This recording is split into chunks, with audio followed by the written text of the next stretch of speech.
actually just wanted to have a little introduction of myself and Dan, and just a quick overview of the V3 movement as we get started in this 2-day intensive. I want to kind of first mention that I really appreciate like the song that Justin sang, the kind of the just the posture of the prayer that we just had, that kind of puts us in this space of being dependent. And our gatherings at this time of the year, we realize that more than anything, what's going to break through in our hearts and allow God and His Spirit to really speak to us is to have all of this immersed in prayer. And so every year we entreat Pauline Cole, who helps to head up a worldwide network of intercessory prayers. And they have been praying for this time, and they're praying even now, the time that we meet today and tomorrow, they'll be praying throughout this time all around the world. And so we don't like to do anything without a full dependence on the Spirit of God. Otherwise, it's just a lot of wasted time. It's just kind of building, the house on sand, and we need to kind of build it on the rock, and that comes as we are dependent. Now, hopefully, when you're church planting, we probably will have those moments, if you haven't had it yet, where, as Justin said, like you feel like you're underwater, literally underwater, and you just feel so desperate for a breakthrough. And that's not a bad place to be. In fact, it again kind of puts us in that dependent mode. So the danger is when we leave that dependence mode, thinking that we can kind of do things on our own. We always need to depend on the Spirit. We have our part to do, and God has His part. Paul said, I planted, Apollos watered, and God causes the growth. Nothing happens without God. So God's not going to do our part, and we can't do His part. So that's just kind of introduction. I wanted to, as we start, I just wanted to give you a little bit about my own life. I personally did not grow up in a Christian home. My parents, I would say, were moral people, but I didn't really know why they had any morals. And and so it wasn't until right before my senior year in college that I was in a social fraternity where, like every other social fraternity, we knew how to do sports. We did academics here and there, and we liked to have a lot of parties. And it was through my fraternity that I became a Christian. I know that's not quite your experience, but there was 2 guys in my fraternity who probably before any missional language was kind of in, I guess the hip thing. They were doing incarnational mission because they had become Christians, and instead of leaving the social fraternity, they stayed and they had a presence with us. They didn't, get drunk like the rest of us. They didn't kind of party in the way they did, but they were really fun people. And one of them was my older brother in the fraternity. And I was paying my way through school. And that summer, I couldn't afford summer school and an apartment at the same time. And I just happened to mention it to my older brother, who was a Christian with his other friend. And he said, well, if you want, you can just stay with us for free. And I said, okay, cool. Like, I thought about it for about 2 seconds. Says, I'll take that offer. And so it was in that context of this kind of beautiful hospitality that was offered me. And when you live with someone, you get a better sense of what their life is like. And these guys were the genuine deal. They were earnestly seeking to follow Jesus. I got interested in studying the Bible. I studied through the Gospels, and I basically fell in love with Jesus, who He was, how He connected and communicated with different people. He seemed to have deep compassion for the penitent sinner, people who understood they were in the wrong. And He had pretty hard words to those who were the religious hucksters of His day. And so there was so much to love about Him. Jesus became my hero. And I just kind of made a prayer of commitment, understanding the beauty of what he did at the cross and what his resurrection meant and what that could mean for my life. And so I basically, pray this prayer kind of dependence on Christ, his work and his person. And I said, okay, if this is true, then this should make a difference in my life, but it also should be transformative for other people. And so I happened to be a RA, resident assistant in the dorms at the time. And my goal that year, because I didn't realize this back then, but some of you have gone through the fivefold already, but I've quickly learned that I was evangelist kind of by this small community I was a part of. And some apostolic elements were coming out right in that first year. My goal was to share the gospel with everybody on my hall, which was about 50 people some hot time during the year. And then I was going to share with every other RA so that they could reach their own halls. I knew I wasn't going to be doing it all, so I had to start thinking multiplication right away. And that made for a very interesting year. So many different kinds of experiences. I'll just give you one little experience, and I'm not going to get tied down here because I think we're a little bit behind schedule. But one day, it was about 2 a.m. and I hear this bang, bang, bang, bang. And I wake up and I see these lights and I'm like, oh my gosh, Jesus is coming back. And as I started to wake up, I realized that Jesus wasn't coming back. Someone had thrown some fireworks under my door. And so the next day I'm kind of talking to different people in the hallway and I'm asking like who might have done this. And everybody was kind of pointing to the same person. This person happened to come to my door the next night, totally wasted, totally drunk. He knocks on the door and he's kind of playfully asking, hey, what was all that noise last night?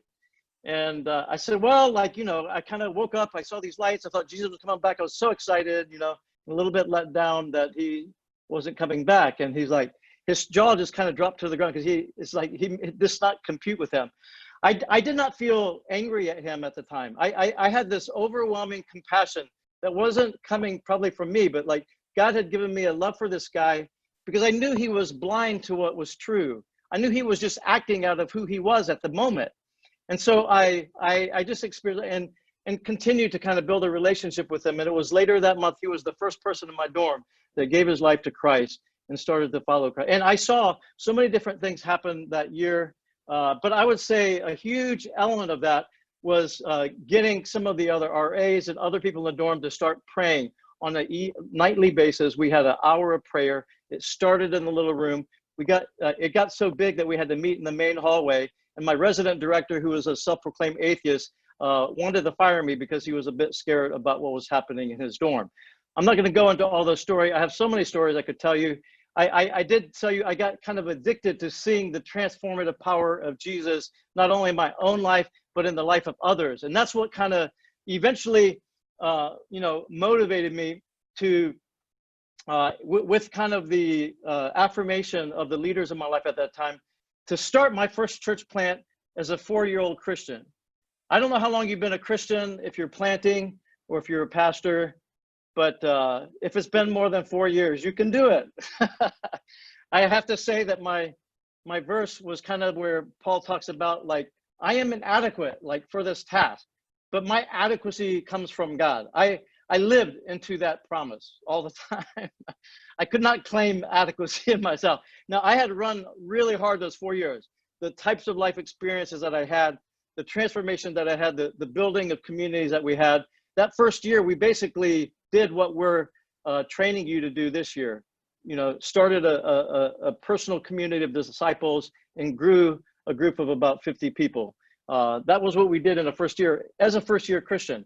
And every year was kind of, living into that type of reality.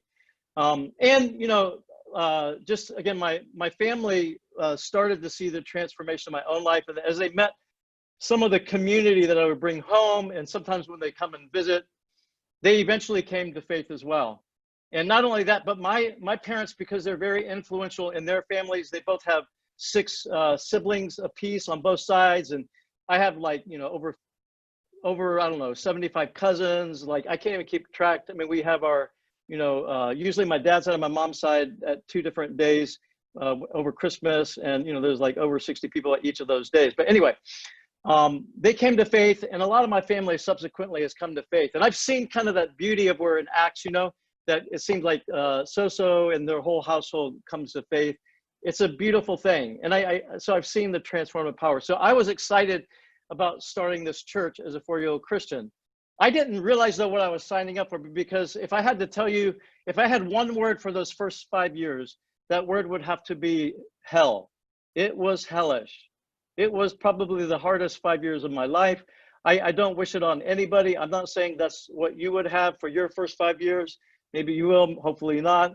God has different plans for each of us. Maybe you've already gone through that experience. I think what happened is God had to do some things in me before he could do things through me. I still needed development, even though maybe part of me thought, I got this down. I had some confidence, but a lot of times, again, I felt inadequate.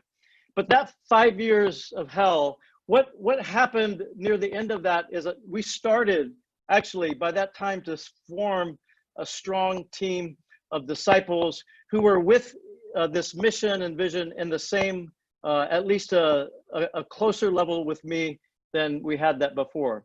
And at that point, it was only at that point that things really started to multiply, to grow, and to expand. And the only way I can describe the next 7 years of that ministry is heaven.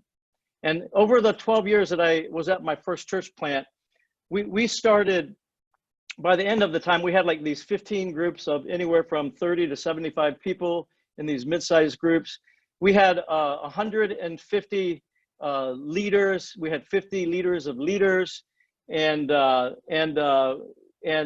was like over 1,000 people involved. We lose a quarter of our congregation every year because we were, on a campus. And God just did some amazing things. And so we had a couple dozen of us who eventually planted some churches out in LA. That first church plant has continued to plant 8 more churches after I left.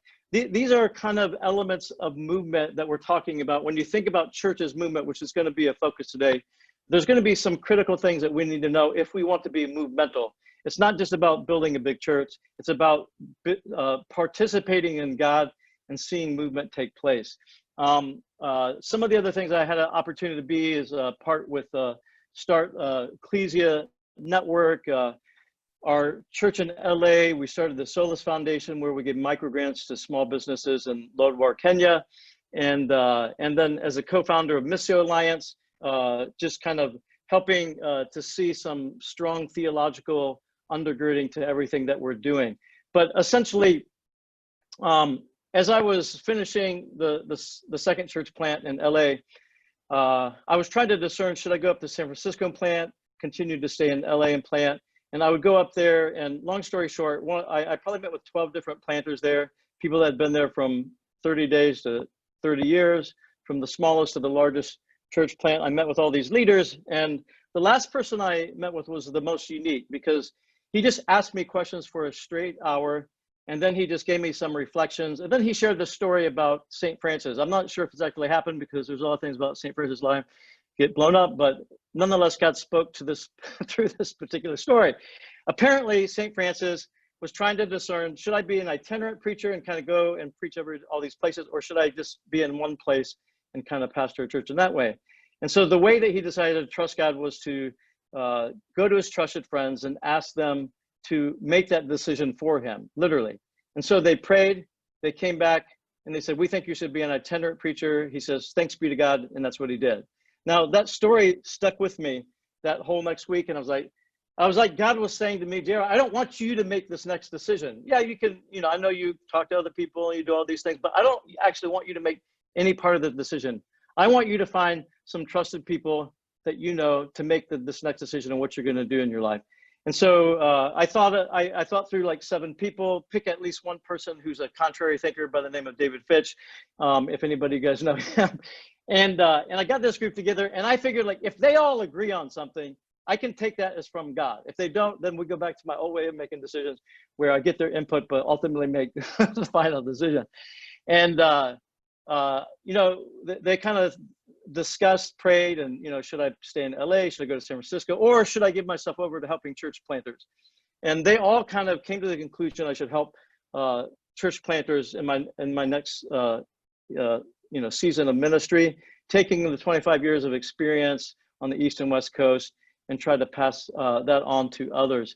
And so, and it was pretty shortly after that the Virginia Baptist, I got a call from them asking me to consider leading this kind of new venture, V3. And so I was really the first full-time director.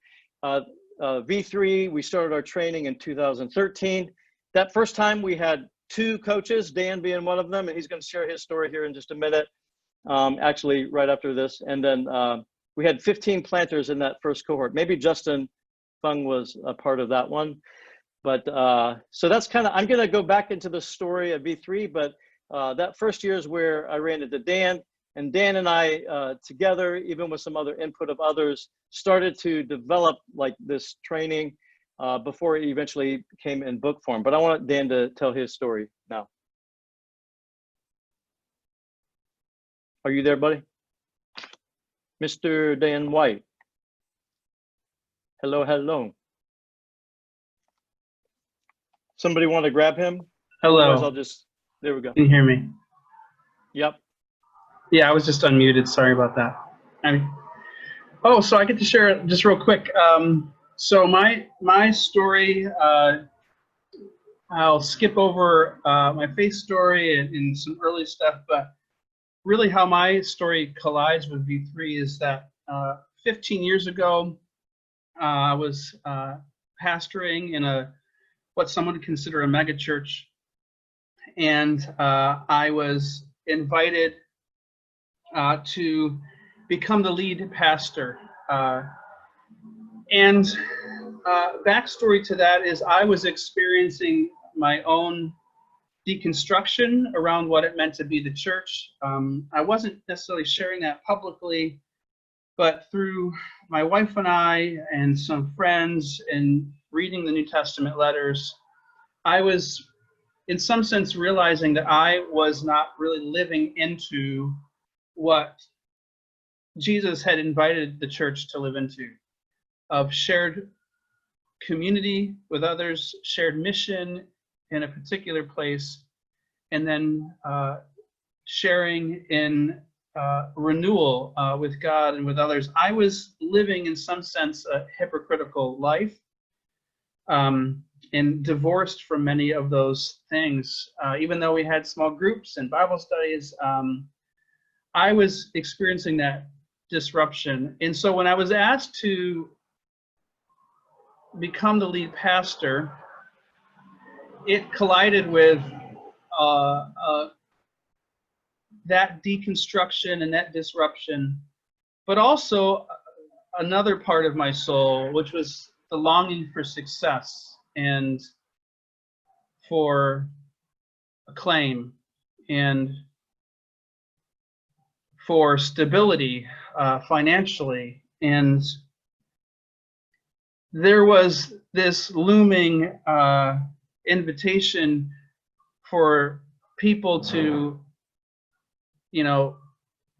listen to thousands of my sermon series and podcasts, and to have $100,000 a year, and to study in my office for 25 to 30 hours a week and come out and grace the stage as a preacher. And these things were pulling at me, and they might be okay for some, but for my soul, they were a temptation. And so when I was asked to take over that role as a successor, my wife and I got 3 or 4 days alone and fasted and listened.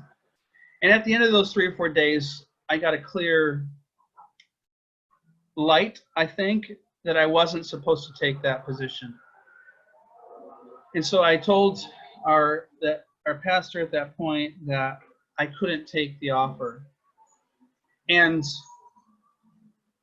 he turned into Saul at that moment. If you're familiar with that story, just threw an arrow at me.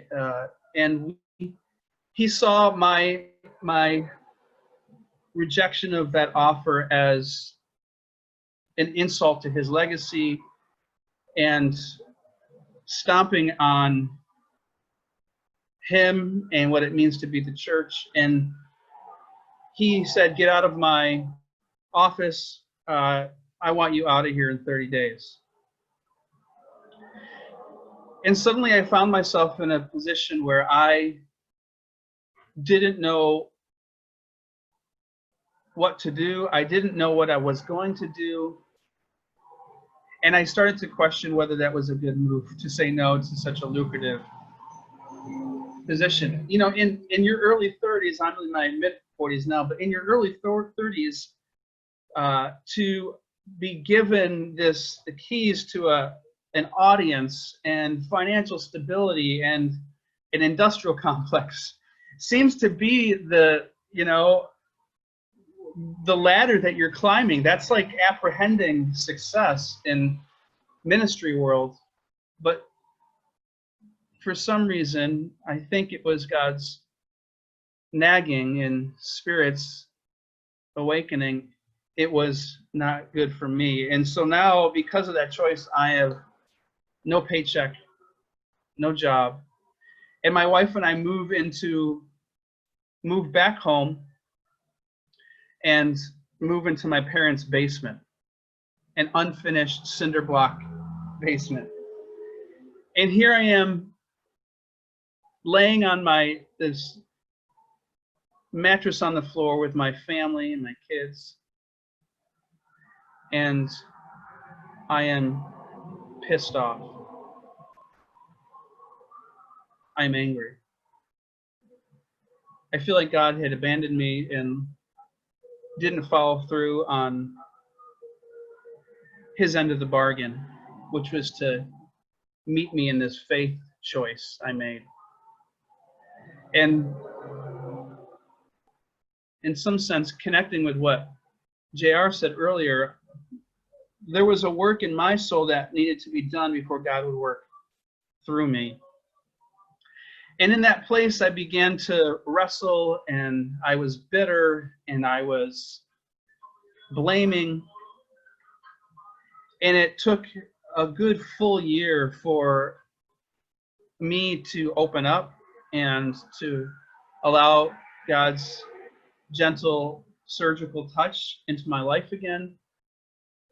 And it was then that I was able to start to say sorry and to reconcile and to be open to whatever was to come. There at that place of healing out of that year-long in the wilderness, I started to get a picture of what could be. And it wasn't me being successful. It was more a vision of the beauty of the church again. When I say church, I don't mean the local building down the street. I mean the inbreaking of God's people in a particular place, extending justice, renewal, and love together. And I started to catch wind of this, and my wife and I did too, and we started gaining new hope. And this is where I was finding that as I was gaining hope and gaining new eyes to see what could be, I didn't actually know how to live into this vision of the church on mission in a place. I'd read lots of books, but I didn't have the muscles or the exercises or the practices. I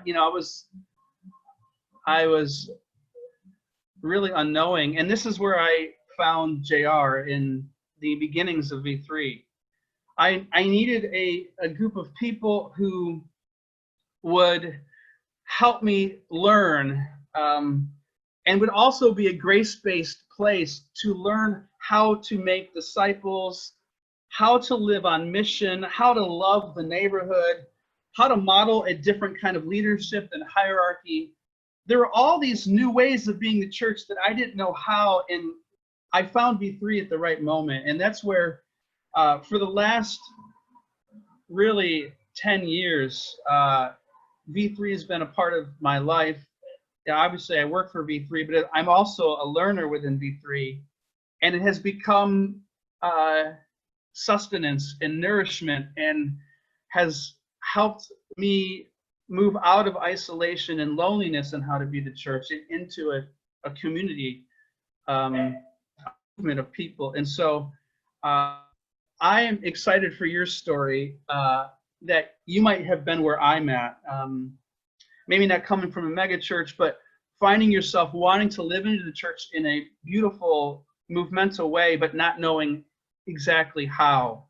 Wanting to move it out of the intellect and into immersive practices. And that's why V3 exists. It's a practicing, training tribe. And it's not that we have it all perfect. It is that we are together learning and practicing how to be the church. So I'm so grateful to be on this journey with you, though I don't get to physically see you now. Thank you. Hey, Stan. And one of the great things about working with Dan is like, God's kind of gifted us in different ways. And I think one of the things that you're probably learning, at least the first year folks, and some of the other guys will learn at some point, is how the fivefold works together. And it's really great when you think about the team, if possible, to have some representation of each of the fivefold at work, so that you can have a bit more holistic approach to things. And without Dan's gifts that he brings to V3, we certainly wouldn't be where we're at today. We just, again, like the history of the V3 movement is, I think God has just blessed us in so many different ways. We started that first year with 2 coaches and 15 planters. The second year, we had 4 coaches and 30 planters. And the third year is like, 8 coaches and 45 planters. It was kind of like textbook, everything. But then, nothing ever quite works out every year. The next year, we kind of went down to 30 and became more dependent on God and think, oh my gosh, what happened and what are we doing? And then ever since then, God's really been blessing. But we've always tried to stay in that kind of dependency mode. And last year was our biggest year. We had 21 coaches, and we hit the 100 planters that were involved in our training. And a lot of us were praying very deeply, obviously, in the midst of 2020. If you ever follow Twitter trends, like, started with Kobe's death and all of the other things that have happened, it's just like, I think 2020 will be a imprint in everybody who's living in this particular lifespan. And so we had a lot of questions, like, what was God going to do? Will planters want to plant? How are they going to feel about this? And I am kind of amazed that, this year has been the best year that we've had so far. We have about 30 coaches and 112 planters that are part of either the first year, second year marketplace, or some of the overseas and the remissioning. So we are so glad that you're here. And one of the ways that we kind of continue to expand is, like, as you already kind of heard, Hugh Halter is kind of heading up our marketplace planting, because I think we just need to continue to kind of find creative ways to be the church. And so it's about starting a businesses that bless the neighborhood, where the church comes out the back end instead of being at the front end of things. There's so many beautiful things in that cohort. Those of you who are the part of it, that you guys are going to learn. This is our first year. We tested out some international. We used to have one international cohort with anybody from other nations, and this is the first year, though. That's what's unique is the African cohort is led by someone in Africa. The Europe one is led by Ben, who lives in London. Moose heads up the African, and I got to say a little bit about Moose. Moose is kind of like already a huge movement leader. Just in his own country, in the last 10 years, his organization has planted 1,000 churches. At first I didn't believe it, so he invited me to come and check it out, and sure enough, it was exactly how he said it was going to be. And not only that, but there's another 1,000 churches I think he's helped plant in other surrounding countries. So you guys that are in the African cohort, you are filled with a lot of grace to have Moose and Thomas as your leaders of that. John has gone through our training. He lives in Myanmar, who's heading up our Asian cohort. And so I think the really cool thing is just seeing how the international part is now based internationally as well.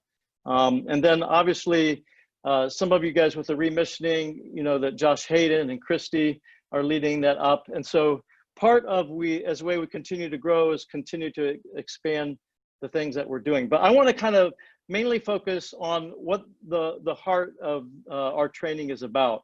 And the best way I can describe it is that we want you to embody, whether you're a planter, whether you're remissioning, to embody, for your church to embody a missional theology and a movement ecclesiology. Those two things. I'm going to explain those now, and I'm going to have a little bit of help from and for Aaron near the end.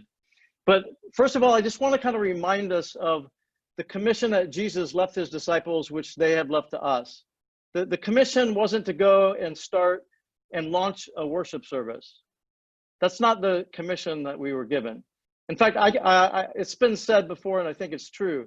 You can launch a worship service and not fulfill the Great Commission, which was to make disciples. That's possible to do.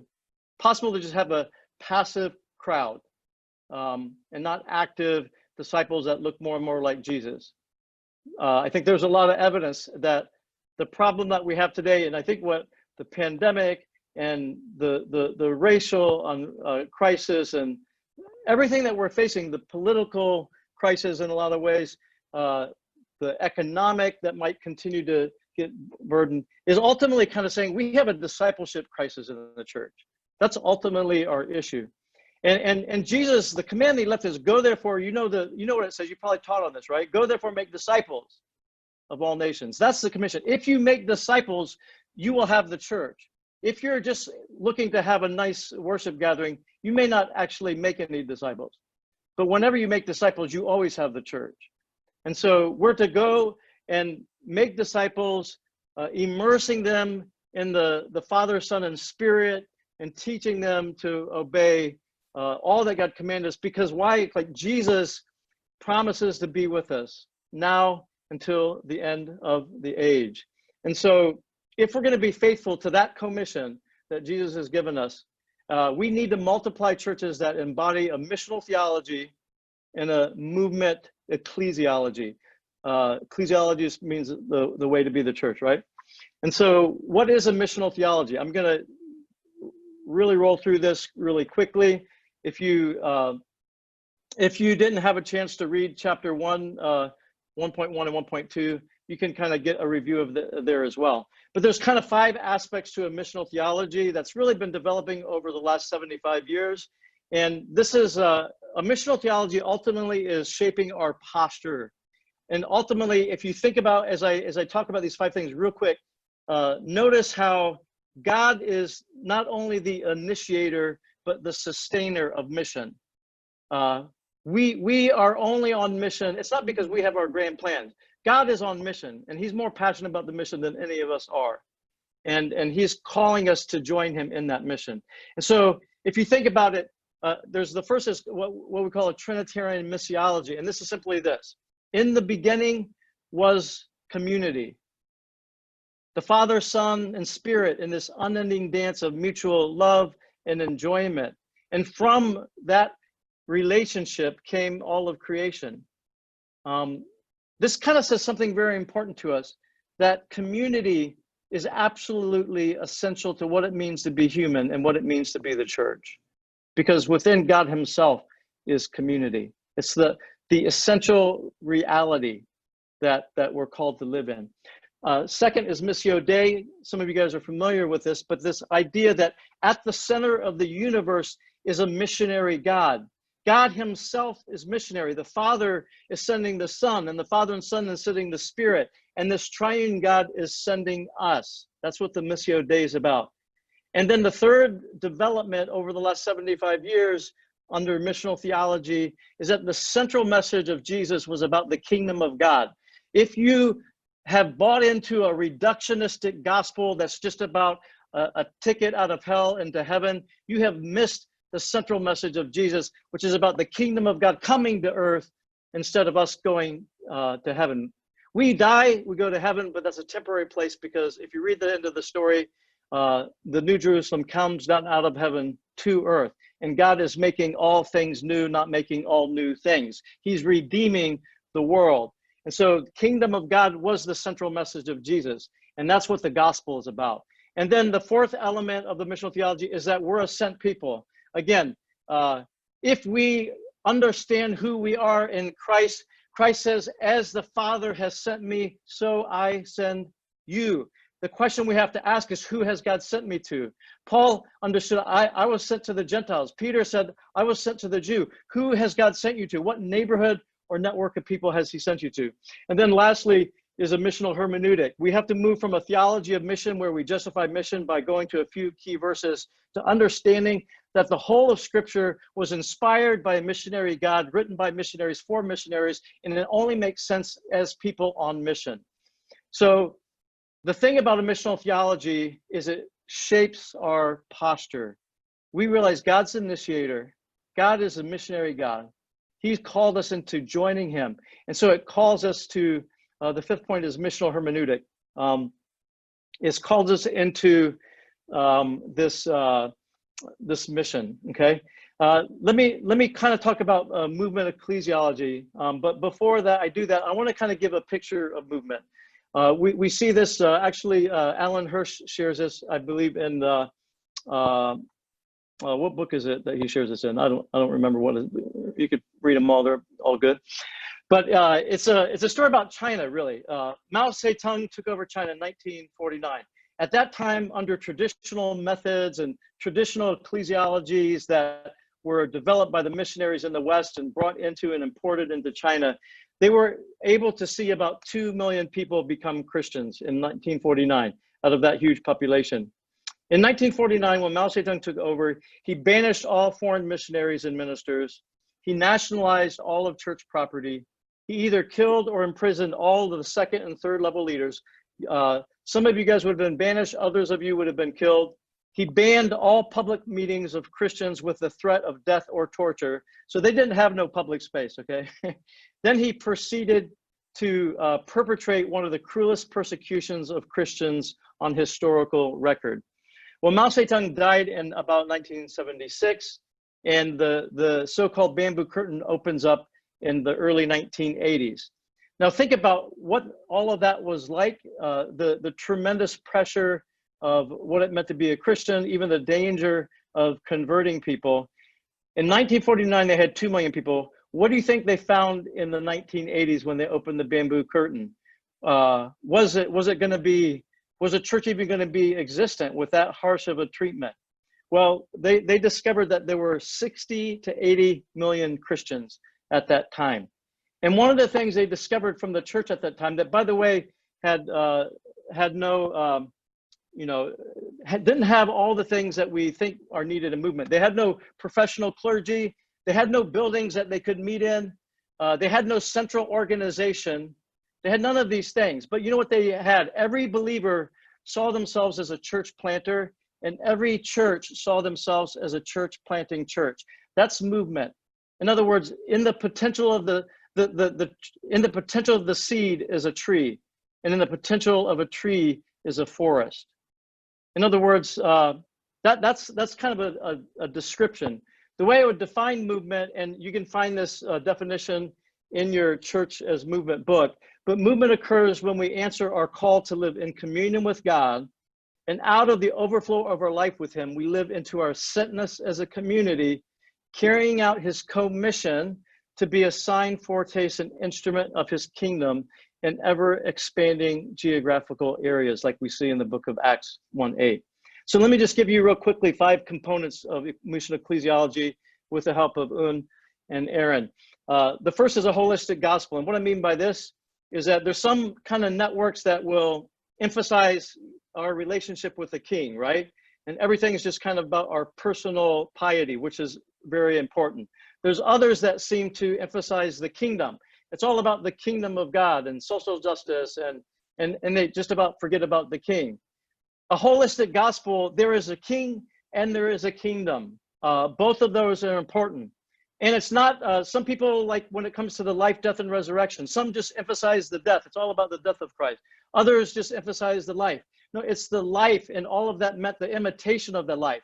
It's the death and what that revealed to us about ourselves and about Jesus Christ himself. And it's the resurrection, which is a foretaste of the future hope of this new creation. This is a holistic gospel. In other words, the good news that we have to share is about a king and a kingdom. The good news is that the comprehensive divisions created by the fall between us and God, which is theological, between us and each other, which is sociological, within ourself, which is psychological, and with creation, which is ecological, have all been reconciled through the life, death, and resurrection of Christ. This is a powerful message that we have to proclaim. One holistic gospel, two places of witness. We like to kind of, and this is in some ways an overview, is our neighborhood and our networks. Our neighborhood and our networks. Notice, like, one holistic gospel, two places of witness. There's going to be three, is there actually three things, four things. So kind of follow that line there if you're kind of taking any notes. Two places of witness, our neighborhood. This is where we live physically, our place, and our network. This is where we live socially, the people groups and the oikuses, the way that the web of relationships that we are kind of interrelated with, whether it's at work or in different places. We have to kind of pay attention to both of these places. And when you start your church, you have to, what neighborhood or network has God called us to incarnate the good news in? There's one of our church planters a couple years ago.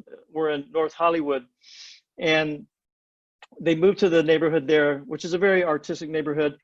And they would walk around and pray over the neighborhood, and they would just invite people over for dinner as they kind of met people, and made some really neat connections with a lot of Christians. And what they did is, like, a principle you're going to learn later is they found the person of peace, the person who's receptive to God, receptive to them, influential to a web of relationships, and through those they were able to kind of start to live into one community of artists and another community that was primarily Muslim.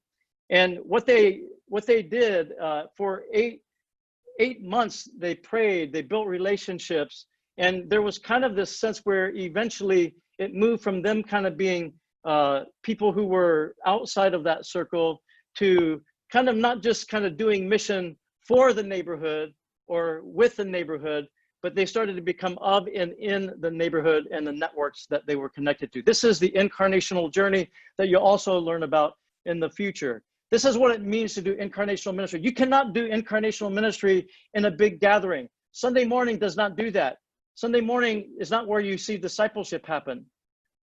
Mission happens in your neighborhood and network. That's where we need to be dedicated to. And discipleship has to connect helping people live in the mission, because the one thing that people don't know how to do, to be honest, is just to live in mission well, and to really meaningfully see the transformative kingdom gospel happen. And let me tell you, if there's one thing that will take any stagnant church and make it dynamic, it's when a new person becomes a Christian, because you've seen that happen. I know in my own life. I mean, you're kind of they're the most excited person around. They have so much energy and joy that you're kind of like kicking your butt, because, like, man, I don't, where'd my joy go? I need to get someone to tap into that first love. I lost my first love. I need Jesus again. And they just kind of bring that around. If you don't see that happening, it can stagnate a community. And one of the best things you can do to see a community get going is to actually be on mission and start to see some people come to faith. And that first community that I told you, this first church I started, we saw over the 12 years, over 600 people come to faith. And that's why it continued to be dynamic, continued to grow, because it was contagious. You could not contain what God was doing. So we have two places of witness. The next thing is the three elements of the church. Just think for a minute, wherever you're at. If you had to try to think about the essence and function of the church and describe it in just three words, what three words would you use? I don't need any feedback right now, because we have too many people online. But think about, what 3 words would you use? Number one, when we thought about this, there's 3 words: is communion, community, and commission. These are the 3 elements of the church. Communion, this is about our relationship with God. This is about the 24/7 worship and walk with God. Community, this is the very key of what it means to be church. And if you don't have a format in which you actually have community, not a place where you just get monologue, but actually interacting and deep and thick community, then you don't have, you're not actually living into what it means to be the church. The church is a family, and we need to, it's literally is my family. I'm kind of called to be single, and the church is my family. I don't have a physical family, but I have family all over the world, wherever I happen to travel. And the third thing is the commission, which is about discipleship and mission together. Those are the 3 elements of church. Then there's, so you got 1 holistic gospel, 2 places of witness, 3 elements of the church. And then you have the 4 spaces of belonging, which I'm just gonna briefly touch on because I'm gonna touch it in next session with a greater depth. But essentially you have 4 spaces. There's personal space, which is essentially the 3 to 4 people. There's a personal space, which is about 8 to 12 people. There's social space, which is about usually 30 to 70 people. It can go up to 70, however big a place is. But maybe it's more 20 to 50, but it can go up to 70. And then public space, which is 70 or more, usually in a public space. And let me just kind of say this, like all 4 of these spaces are important, but when you consider the life of Jesus, I think, well, I'm not going to go there. I'm going to save that for the 3rd session, okay? But these are the 4 spaces of belonging. And the big thing that we're going to be teaching this year is for you to form a discipleship core of 8 to 12 people. And together that discipleship core builds this mid-sized group of 30 to 50 and starts to multiply it. If you can do that this first year, it would be well worth your effort, because every church has to consider, what are we multiplying? If you are multiplying that, that's something that's replicable, which means that it's movemental in its nature. It's much easier to replicate that than a worship service. Everybody can be a part of it. If you think about the most important things that happen in a church life, discipleship and incarnational mission happen in these 2 spaces. And so that's very key. I'm going to, and I'm going to talk more about that in our 3rd session today. But I wanted to have share how that, especially how personal space and social space is working, and in her church plant, which is, I don't think it's even 2 years old yet. I'll let you take it from here. Okay, thanks, JR. I'm going to be super quick because I'm so mindful of the time. I'm also going to screen share here. Real quick, my name is Un Strasser. I'm a co-vocational church planter in Honolulu, Hawaii. I am a physician by day, so this is what I look like most of the time because of the epidemic. You're so lucky that you see my face today. I've been married to Steve Strasser for about 20 years. He's the Han Solo to my Princess Leia. We have 3 kids who are probably going to cure cancer one day. But I just want to camp a little bit on what JR is saying about the 4 spaces of belonging. And that question he posed to all of us is, if we are going to be planters, pastors, reimagining, revisioning what the church could be like, especially as the pandemic and everything around the world has been a great disruption, this is an opportunity for us to actually camp on this question. What is the thing that you are going to multiply? What is the thing that you want to multiply? And for us here in Hawaii, we're just, this is our 2nd church plant, and we're doing it very, very differently in this kind of missional community model. But this, in answer to that question, this was our answer. The thing that we wanted to multiply from the get-go was this personal space or this discipleship core within a mid-sized community or a social space. So I'm just going to use this term for now. We wanted to multiply a discipleship core, a closed group of like 8 to 12 committed disciples within an open space of a mid-sized community ranging from 20 to 50 persons. Here's my discipleship core. We started out with, these are the people whom I do life with. I love these people. I could take days just talking about every single one of these human beings. And from the get-go, we just wanted to focus on two simple things for our mid-sized community. We wanted to be consistent, because consistency makes us to be people of faithfulness. And we wanted simplicity, because simplicity makes it so that whatever we are creating and gathering around could be replicable. So year one, we just focused on discipleship. I met with these folks twice a month, equipping, growing as disciples, growing in love with one another, all those kinds of things. And once a week, we did what's called an open space, where we met for dinner together. So honestly, a lot of these pictures are just going to be beautiful pictures of Hawaii. I'm so sorry I live here and you don't.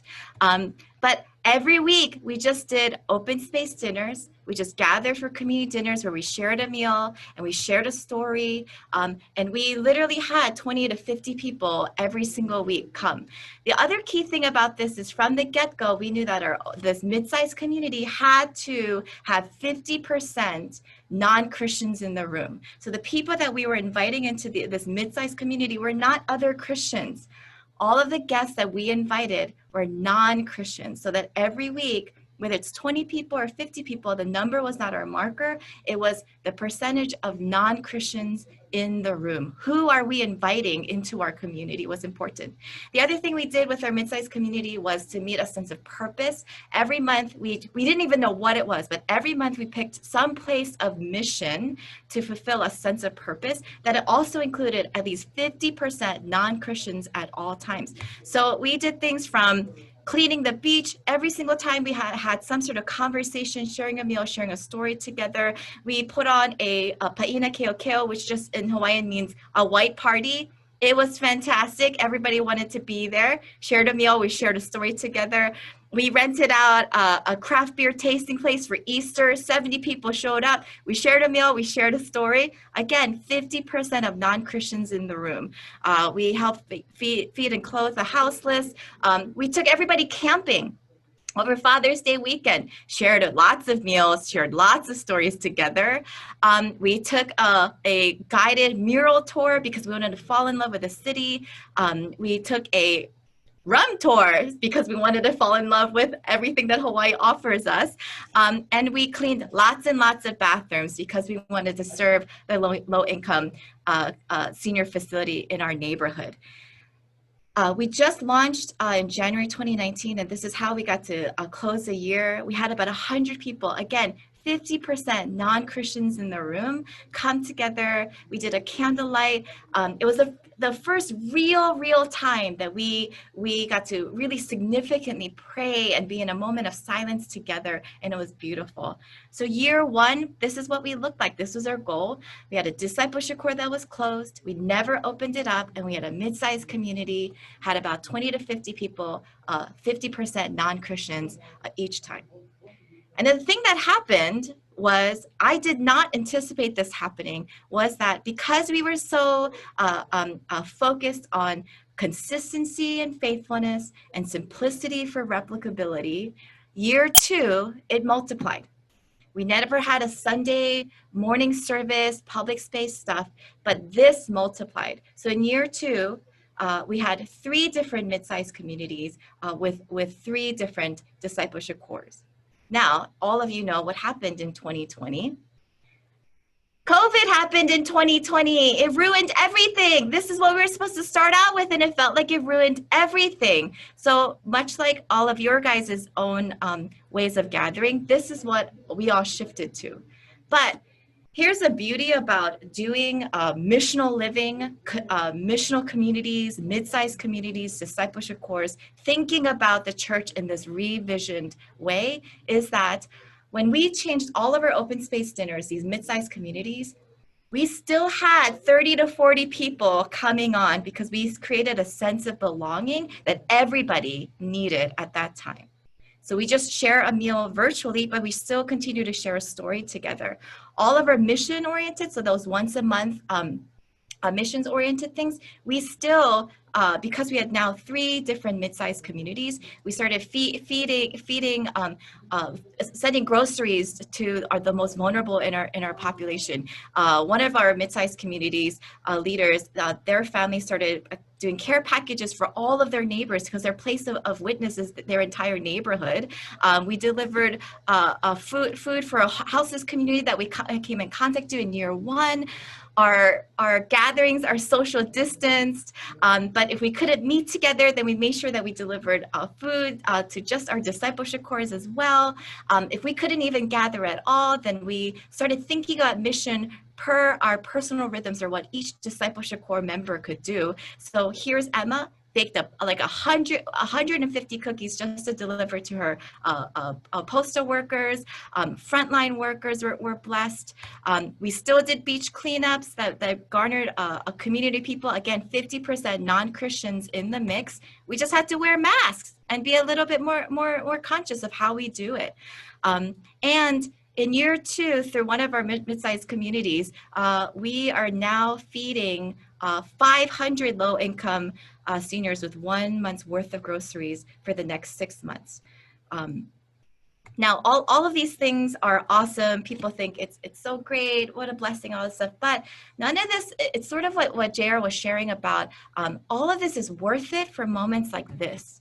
I never imagined that just being committed to having a sense of belonging and having a sense of purpose for people who are so desperately in want of community and some sort of meaning in their lives can bring about people who are going to be connected to Jesus in some such meaningful ways. This is Justin. He recently got baptized. He's a brand new Christian. And we got to bless him. He wanted to be baptized by our community. Here's just some of us in the ocean, but here's the rest of the community, both Christians and non-Christians, because they all got to know Justin, blessing him and celebrating with him. Now, I'm an apostolically wired person, so I'm thinking always into the future. This is what year 3 will look like for us starting in 2021. Nowhere in my mind could I have imagined that in year 3, while we were disrupted by a global pandemic, that we would be multiplying a discipleship core within a mid-sized community to 8 to 9 in year 3. So I hope that's an encouragement of some sort. JR, I'll pass it back to you. Hey, thank you. And I think we have to, when we hit 4 spaces, I think you'll see the beauty of what Un's doing there. And if there's one thing that you really need to take home is understanding these 4 spaces and how they work.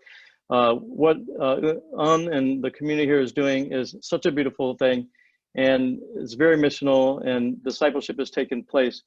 The next thing, the last element, so we have 1 holistic gospel, 2 places of witness, 3 elements of the church, 4 spaces of belonging, and then the 5-fold intelligence, which is all about the 5-fold that we see in Ephesians 4. You have apostles, prophets, evangelists, pastors, and teachers. You guys will be learning about this if you haven't already this week. And so to kind of highlight this, we have Aaron's going to talk about that and how they've been living into that and shared leadership in their community. Are you there, Aaron? Yep, ready to roll. My name is Aaron Thomas. My wife, Carrie, and I co-pastor and planted a church together in Silver Spring, Maryland about 9 years ago. I'm co-vocational as well. And I'm going to breeze through this, just give a glimpse of the 5-fold intelligence and how it's been really impactful for us as a church community. For those who are familiar, and you will be over the coming year, I'm an apostle prophet on the 5-fold. Carrie's a prophet teacher, so I'm the dreamer and justice-oriented one of the 2, and she is the discerning, relationally gifted, empathetic one. So I crave change, she craves safety. So it's been quite a journey navigating that together. Further complicating our journey was that we were required to plant our church with a launch large attractional methodology.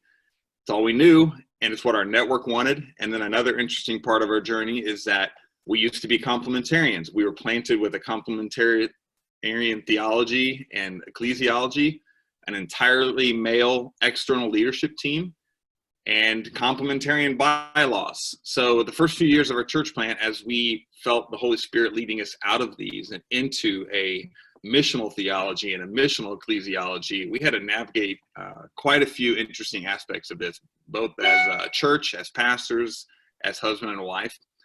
Being a part of V3 was a huge part of that, finding this tribe of people to help us navigate this journey, speak into our lives. We participated in the cohorts. It was a big part of this, really helpful in regards to this theological and missiological awakening. We both began to see the beauty and need for mutual submission amongst our pastoral leadership. So 4 years ago, we informed our all-male external leadership team that we are moving away from a hierarchical model, all-male model, into an egalitarian missional model of leadership, polycentric leadership, fivefold intelligence. I thought I might get fired, but they were very gracious in their response and helped us essentially hand the church off to an internal pastoral team. And so Carrie and I began ordaining a few other people in our church that fit us better. As I said, Carrie and I, neither one were shepherding or pastoral on the fivefold, and we knew that was a big need for us. We knew we needed an evangelist. So God graciously brought those people into our path. They were a part of our discipleship community and core. These are people we had through the years done ministry with and gotten to know, and we just felt really safe empowering them into pastoral leadership. And so now we operate with 3 men and 3 women on our pastoral leadership team. We mutually submit to one another. I'm not the lead pastor anymore. I'm one of 6, and it's been and we all have varying personalities on the fivefold. We have now a very balanced team on the fivefold intelligence, and some of the effects, I'm not going to dive into many stories for the sake of time, but just some of the quick effects and blessings we've seen from fivefold intelligence activated in our church over the last 4 years. Number one, our church is much more holy, inclusive, and welcoming because we now have an evangelist and 2 pastors in the top parts of our leadership who take care of people and extend the table, so to speak. Number 2, our church can disciple more strategically and effectively because of the diversity of the personalities on our pastoral team. We all see needs in different ways and in different places. The third effect, the spiritual load has been lightened on Carrie and I. We have an amazing team around us now that carries the burden of leadership together. Number 4, Christ is truly now the head of the church and not a human being. Communal discernment has really protected our church from some bad ideas. And I'm an apostle prophet. I've got 10 earth-shattering ideas every day, and most of them are bad and won't work. And now I've got a discerning team around me who helps me process those in a really healthy way. And we don't make a move unless we sense 100% unity on our pastoral team. We will wait and wait and wait on the Holy Spirit to activate. And then 5th, it has unlocked the missional pathway that God wants our church to take. For us specifically, it unlocked pathways into the refugee community, both locally and globally. He's also revealing other pathways for us as a church in dealing with systemic racism. None of these pathways would have been noticed if it wasn't for fivefold intelligence being activated in our church. Thanks, man. So again, a missional theology, which we talked about, and movement ecclesiology that has 1 holistic gospel, 2 places of witness, the neighborhood network, 3 elements of the church, communion, community, and commission, the 4 spaces of belonging, the intimate, personal, social, and public, which we'll hit in the 3rd session, and the fivefold intelligence, the apostle, prophet, evangelist, pastor, teacher, by the way, which extends to not only every believer, but I think that Alan Hirsch and many of us can find this as kind of part of what it means to be human. If you're a human being, you have these. What you see in Ephesians 5:3-4 is when we answer our call to Christ, then he gives the people to the church, the apostles, the prophets, the evangelists, pastor, teachers, and then these gifts get fully activated. So that's a big part. All of these things are really critical. And I don't know where you're at as far as in your own missional thinking or movement ecclesiology, but my guess is that some of you are going to be challenged pretty deeply on trying to be the church in this way. But I encourage you to do it out. Whatever you do, start a discipleship core that multiplies that social space. That's the goal of this whole first year of training. I'm going to pass things on to Lori now.